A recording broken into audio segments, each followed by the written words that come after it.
बिस्मिल्लाहिर्रहमानिर्रहीम। नाज़रीन, इम्पोर्टेड हुकूमत, साम्राज्य हुकूमत, पाकिस्तान से बाहर भिजवाई गई हुकूमत, ये वहीं पे पहुंच गई है। यहाँ से ये इंपोर्ट हुई थी।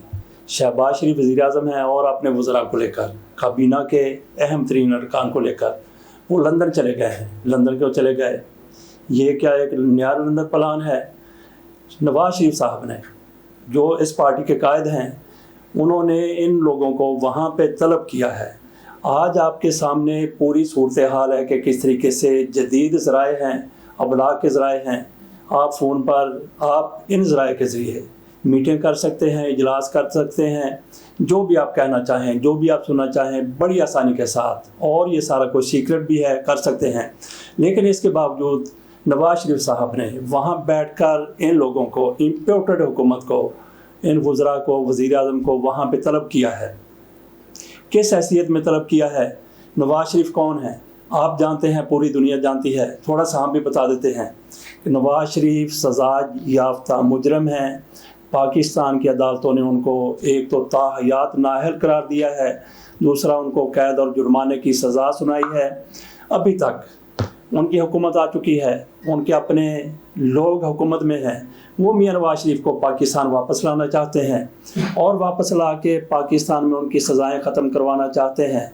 इसमें देखिए वो कामयाब होते हैं या नहीं होते, ये पाकिस्तान है, यहाँ पे कुछ भी हो सकता है। नवाज शरीफ साहब वापस आ सकते हैं, चौथी बार वज़ीर-ए-आज़म बन सकते हैं। नवाज शरीफ ही क्या, अल्ताफ़ हुसैन, जिनके खुले और सरेआम भारत के साथ राब्ते हैं, जिनको अल्ताफ़ हुसैन ने तस्लीम भी किया है, वो भी पाकिस्तान आ सकता है। ना सिर्फ पाकिस्तान आ सकता है, बल्कि पाकिस्तान आकर वो स्टेक होल्डर भी बन सकता है। उसको वज़ीर-ए-आज़म बनाया जा सकता है, गवर्नर बनाया जा सकता है, सदर तक बनाया जा सकता है। ये पाकिस्तान की सियासत है, ये पाकिस्तान की इस्टेब्लिशमेंट है, जो पाकिस्तान में कुछ भी कर सकती है।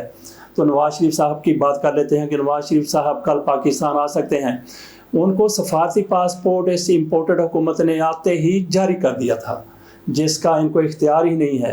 लेकिन जब प्रेशर आया, पाकिस्तान में शोर शराबा हो गया, तो वो पासपोर्ट वापस लेके मियां नवाज शरीफ को एक नॉर्मल पासपोर्ट जारी किया गया है। तो बात हम कर लेते हैं मियां नवाज शरीफ साहब की। मियां नवाज शरीफ साहब कौन हैं? पाकिस्तानी अदालतों के सज़ा याफ्ता मुजरम हैं, ताहयात नाअहल हैं। आज तक का यही स्टेटस है। कल वो पाकिस्तान आ जाते हैं तो स्टेटस बदल सकता है, लेकिन आज तक का यही स्टेटस है। और इसके अलावा ये तो वो बात होगी जो लिखी पड़ी है, आपके सामने है। इसके अलावा मियां नवाज शरीफ को बुज़दिल भी कहा जा सकता है। वाकई बुज़दिल हैं, तो इसलिए किसी सनद की ज़रूरत नहीं होती। बंदे के इक़दामात देखे जाते हैं, उसका रवैया देखा जाता है। तो मियां नवाज शरीफ साहब बुज़दिल इसलिए हैं कि भागकर पहले तो सरूर पैलेस चले गए थे, फ़ौजी हुकूमत थी। आज यहाँ पे मियां नवाज शरीफ साहब के वो किसी फ़ौजी हुक्मरान का सामना नहीं है, किसी आमरीत का सामना नहीं है, लेकिन सिर्फ जेल से डरते हुए वो भागे हैं यहाँ से कि पाकिस्तान की, कहते हैं मैं मौत से नहीं डरता। वाकई वो मौत से नहीं डरते होंगे, लेकिन वो मच्छरों से डरते हैं। मच्छरों से डर कर वो पाकिस्तान से भाग गए, लंदन में बैठे हुए हैं। इस हवाले से वो बुज़दिल हो गए। और फिर झूठे भी हैं, एक नहीं कई बार इन्होंने झूठ बोले हैं और झूठ उनके पकड़े भी गए हैं। और इसके अलावा उनके राब्ते जो हैं, जो हमने बात की कि मियां नवाज शरीफ साहब सज़ा याफ्ता मुजरम हैं, पाकिस्तान से भागे हुए हैं, अदालतों की तरफ से उनको मुजरम करार दिया गया, उनको जुर्माना किया गया, उनको कैद की सज़ा सुनाई गई, और पाकिस्तान की अदालतों की तरफ से ही उनको मफरूर भी करार दिया गया है। और फिर मियां नवाज शरीफ साहब वहाँ पे बैठ के क्या कर रहे हैं? उनके राह के साथ राब्ते हैं, उनके इसराइली मोसाद के साथ राब्ते हैं, और वो अफ़गानिस्तान के उन लोगों के साथ भी मिलते रहे हैं जो पाकिस्तान के ख़िलाफ़ जहर उगलते हैं। तो ऐसा बंदा वो किस तरह से पाकिस्तान की हुकूमत के ज़िम्मेदारों को, काबीना को, वज़ीर-ए-आज़म को वहाँ पे तलब कर सकता है? ये इनके लिए शर्म का मकाम है। डूब मरने वाली बात है कि आपके शख्स के कहने पर वहाँ पे गए हैं। शहबाज शरीफ ने कहा था कि हम काबीना बनाते हुए मियां नवाज शरीफ की रहनुमाई हासिल करेंगे, गोया मियां नवाज शरीफ साहब ने जो कहना था उसी के मुताबिक अमल होना था।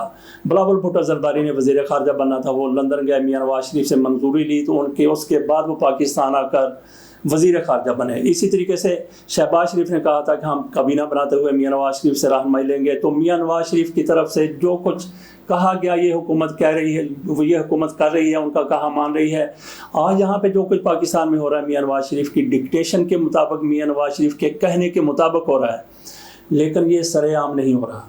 फ़ोन आते होंगे या कोई किसी और तरीके से पैगाम आता होगा, लेकिन इस तरीके से पाकिस्तान के वज़ीर आज़म का इम्पोर्टेड सही जैसा भी है, उसको बूट पालिश कह लें या जो कुछ भी इमरान खान कहते हैं, जो कुछ भी आप उनको जो कुछ भी कहते हैं, लेकिन पाकिस्तान के वज़ीर आज़म हैं, वो किस तरीके से काबीना को पाकिस्तान से बाहर ले जा सकते हैं और उस आदमी के सामने ये सर झुकाकर बैठेंगे, उसका हुक्म मानेंगे, उसकी डिक्टेशन लेंगे, जो पाकिस्तान का सज़ा याफ्ता मुजरम है। ये ना सिर्फ पाकिस्तान की सुर्खी है, बल्कि जो इदारे इन लोगों को इक़्तिदार में लेके आए हैं उनको भी ये सोचना चाहिए कि पाकिस्तान के साथ क्या हो रहा है, नवाज शरीफ की किस तरह से मुदाखलत हो रही है। जिन इदारों को सोचना चाहिए, अफसोस से कहना पड़ता है कि उन्हीं का ये सारा कुछ किया धरा है। नवाज शरीफ को इतनी हद तक उन्होंने रिलैक्स कर दिया, इतनी ढील दे दी कि नवाज शरीफ की पाकिस्तान के अंदर मामलात में मुदाखलत इतनी हद तक बढ़ गई। अगली बात हम कर लेते हैं कि वहाँ पे क्या फैसले हो सकते हैं। एक तो मियां नवाज शरीफ साहब ये चाहेंगे कि उनको पाकिस्तान वापस लाया जाए, फौरी तौर पर वापस लाया जाए, लेकिन साथ ही वो ये भी सोचते होंगे कि ये लोग, मेरे भाई की हुकूमत आ गई है, मेरा भतीजा पंजाब की हुकूमत पर ज़बरदस्ती अदारों से मिलकर, फ़ौज से मिलकर, अदलिया से मिलकर काबिज़ हो गया है। इस सब के बावजूद भी उनकी बेटी को पासपोर्ट नहीं मिल सका था। शहबाज शरीफ हुकूमत में आज गए थे। अगर मरियम नवाज शरीफ साहबा को बाहर जाने के लिए उनका अपना पासपोर्ट नहीं मिल सका, ये हुकूमत इतना नहीं कर सकी। नवाज शरीफ के लिए सफारती पासपोर्ट का ऐलान किया गया था, वो नवाज शरीफ साहब को नहीं मिल सका, तो ये किस तरीके से नवाज शरीफ साहब को पाकिस्तान वापस ले आएंगे। और नवाज शरीफ को पाकिस्तान में ये लोग वापस भी ले आते हैं तो क्या गारंटी है कि नवाज शरीफ साहब महफूज रहेंगे। और जिस तरीके से उनके लिए एयर कंडीशन्ड जेल बना दी गई है, उसी में जाएंगे या उस जेल में जाएंगे जिसमें मच्छर उनको तोड़ के खा जाएंगे। कुछ लोगों की तरफ से ये भी कहा जा रहा है कि ये सारे का सारा जाल इस्टेब्लिशमेंट की तरफ से या अदारों की तरफ से नवाज शरीफ को पाकिस्तान लाने के लिए बिछाया गया है। हो सकता है कि इसमें सदाकत हो। बात हम कर रहे थे नवाज शरीफ वहाँ पे क्या फ़ैसले करेंगे। एक तो अपने पाकिस्तान आने का फ़ैसला करेंगे, दूसरा वो कई गारंटी चाहेंगे इस हुकूमत से। एक तो ये गारंटी भी चाहेंगे कि पाकिस्तान में जो अगले इंतखाबात होने हैं वो आइनी मुद्दत ख़त्म होने के बाद होने चाहिए। आइनी मुद्दत इनकी 1.5 साल बनती है कि आज के 1.5 साल बाद पाकिस्तान में इंतखाबात करवाए जाएं। इस तरीके से नवाज शरीफ साहब इस हुकूमत से इन अदारों से गारंटी चाहेंगे। लेकिन इन अदारों किससे गारंटी चाहेंगे? फ़ौज से गारंटी चाहेंगे और फ़ौज के आर्मी चीफ़ नवंबर में रिटायर हो जाएंगे। उसके बाद नया आने वाला आर्मी चीफ़ वो क्या फ़ैसले करता है, नवाज शरीफ साहब इससे भी परेशान होंगे। 1 मिनट के लिए मान लिया जाए कि नवाज शरीफ साहब को गारंटी दे दी जाती है, फ़ौज की तरफ से गारंटी दे दी जाती है और आर्मी चीफ़ की तरफ से गारंटी दे दी जाती है और बतौर फ़ौज नवाज शरीफ साहब को गारंटी दे दी जाती है। लेकिन यही फ़ौज, यही अदारे, यही हमारे जर्नल, वो पहले भी इमरान खान को भी गारंटी दे चुके थे, नवाज शरीफ को गारंटी दे चुके थे। आपके सामने है कि उन गारंटियों का क्या बना है। गारंटी देने के बाद भी फ़ैसले तब्दील हो जाते हैं, बहुत कुछ हो जाता है। और साथ ये भी कहा जाता है कि नवाज शरीफ साहब ये फ़ैसला भी करेंगे कि इस हुकूमत में हमने रहना है या नहीं रहना। मुश्किल फ़ैसले करने बहुत मुश्किल हैं, मुश्किल फ़ैसले करने नामुमकिन हो चुके हैं। साथ ही ये भी कहा जाता है कि मियां नवाज शरीफ साहब ये भी चाहते हैं कि अगर हमने मुश्किल फ़ैसले किए तो हमें अगले इलेक्शन में अवाम की तरफ से शदीद रद्द-ए-अमल का सामना करना पड़ेगा। ये नवाज शरीफ साहब की तरफ से सोचा जा सकता है। और ये भी कहा जा रहा है कि वो ये चाहेंगे कि इलेक्शन जल्द अज जल्द हो जाएं। तो नाज़रीन, यहाँ पे आप एक बात ये जहन में रखें कि इक़्तिदार वो चीज़ है जो नवाज शरीफ के, शहबाज शरीफ के, मुस्लिम लीग नून के पैर के तले बटेरा आ गया है। इसको किसी सूरत वो छोड़ने के लिए तैयार नहीं होंगे। वो ना सिर्फ ये कि जल्द इंतखाबात कराने की तरफ नहीं जाएंगे, बल्कि उनकी ये कोशिश होगी कि जो इलेक्शन आने में जो आइनी मुद्दत का आखिरी लम्हा है उस तक ये इक़्तिदार में रहें। ये वो लोग हैं जो इक़्तिदार के लालची हैं, इक़्तिदार के रसिया हैं। इनसे आप उम्मीद ना रखें कि ये सिर्फ मुश्किलात से बचने के लिए, सिर्फ इलेक्शन में हारने के डर से ये इक़्तिदार छोड़ देंगे और नए इलेक्शन की तरफ जाएंगे। सवाल ही पैदा नहीं होता कि ये लोग नए इलेक्शन की तरफ जाएं। और नवाज शरीफ साहब की तरफ से अपने बयान में ये भी कहा गया है कि आइंदा इलेक्शन होंगे तो इमरान खान का सफाया हो जाएगा, कौम को इमरान खान से निजात मिल जाएगी। नवाज शरीफ साहब ये किस बुनियाद पर कह रहे हैं? आपको याद होगा कि 2013 के इलेक्शन हुए, रात को 9-10 बजे नवाज शरीफ साहब ने तकरीर की और उस वक्त अभी रिज़ल्ट आ रहे थे तो नवाज शरीफ की तरफ से कहा गया कि मुझे 2/3 अक्सरियत चाहिए, और जिन लोगों को कहा गया उन्होंने 2/3 अक्सरियत दे दी। इसी तरीके से नवाज शरीफ को गारंटी ये दी जा चुकी है कि आपने अगले इलेक्शन में जीतना है, लेकिन ये गारंटी किस हद तक कामयाब हो सकती है? मुझे नहीं लगता कि ये गारंटी देने वाले इस पर कायम भी रहेंगे। ये गारंटी ज़रूर दी गई होगी, लेकिन कब दी गई होगी? जब इमरान खान की हुकूमत का धड़न तख्ता किया जा रहा था, आदमी एतमाद की तहरीक पेश हो चुकी थी और इमरान खान इक़्तिदार से बाहर जा रहे थे। उस वक्त यकीनन उनको, नवाज शरीफ को, मुस्लिम लीग नून वालों को ऐसी गारंटियाँ दी गई होंगी, लेकिन इमरान खान के साथ एक समंदर निकल आया, अवाम उनके साथ खड़े हैं। वो सारे की सारी गारंटियाँ स्मैश हो गई, क्रैश हो गई, ज़मीन बोस हो गई, ज़मीन की पस्तियों में चली गई। अब किसी माई के लाल में ये जुर्रत नहीं है, ये हिम्मत नहीं है कि इमरान खान को इलेक्शन में शिकस्त दे सके। ये नबिश्ता दीवार है कि जब भी इलेक्शन होने हैं, कल होने हैं, परसों होने हैं, 2 महीने बाद, 4 महीने बाद या 1.5 साल बाद, हत्ता के 2 साल बाद भी जब इलेक्शन होंगे तो इमरान खान, अल्लाह ताला उनकी ज़िंदगी करे, अगर वो ज़िंदा रहते हैं तो यकीनी तौर पर वही कामयाब होंगे और 2/3 अक्सरियत से ज़्यादा अक्सरियत उनके पलड़े में आ सकती है। तो वहाँ पे बैठे हुए नवाज शरीफ साहब कई फ़ैसले करेंगे, उसका उन्होंने ज़हन बना लिया होगा। एक तो नवाज शरीफ साहब पर तकरीरें करने पर पाबंदी है, अल्ताफ़ हुसैन पर भी पाबंदी है, वो टीवी पर कोई तकरीर नहीं कर सकते। इसी तरीके से नवाज शरीफ ये भी चाहेंगे कि इमरान खान पर भी यही पाबंदी लगा दी जाए, और हो सकता है ये पाबंदी लग जाए, लेकिन इमरान खान पर आज भी टीवी चैनल पर पाबंदी है, उनके जलसों को नहीं दिखाया जा रहा, पीटीवी पर भी उनके जलसे नहीं आ रहे।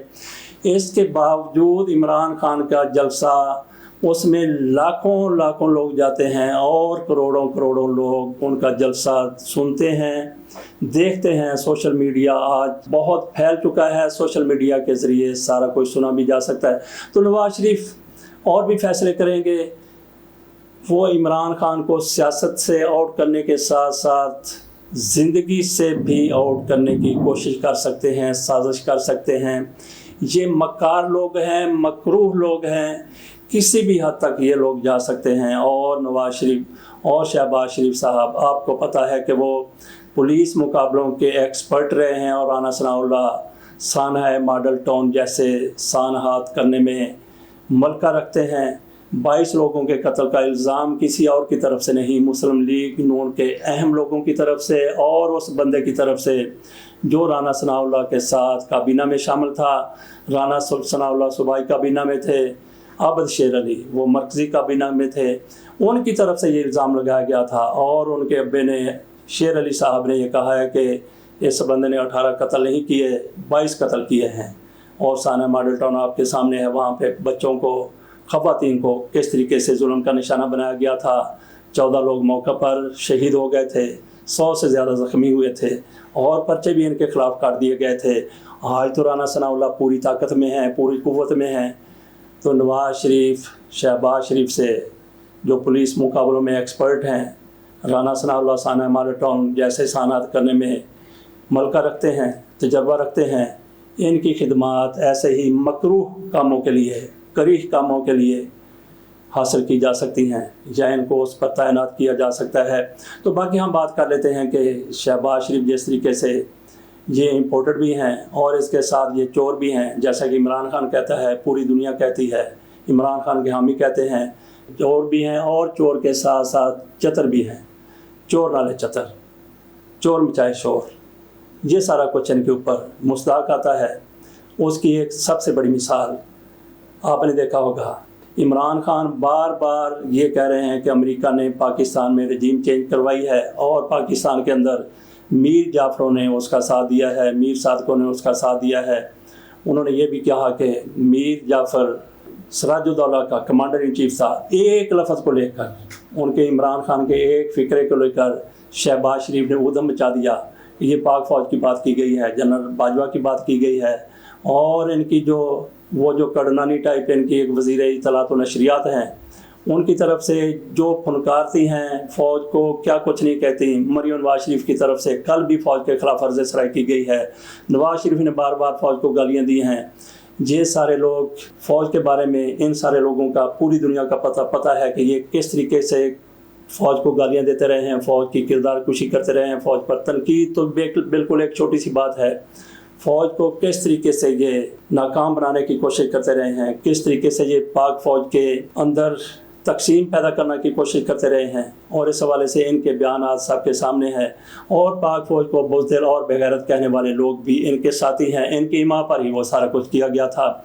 और फिर ये देख लीजिए कि इमरान खान के एक बयान को लेके, एक स्टेटमेंट को लेके इन्होंने कौमी असम्बली में, यहाँ पे सारे वही बकाऊ माल बैठा हुआ है, बेज़मीर लोग बैठे हुए हैं, जिन्होंने अपने ज़मीर फ़रोख्त किए हैं, वो लोग बैठे हुए हैं। इम्पोर्टेड हुकूमत के लोग बैठे हुए हैं, अमेरिका के कहने के ऊपर जिन्होंने सारा कुछ किया है, वो सारे लोग बैठे हुए। वहाँ पे इमरान खान के ख़िलाफ़ करारदाद पास कर दी गई।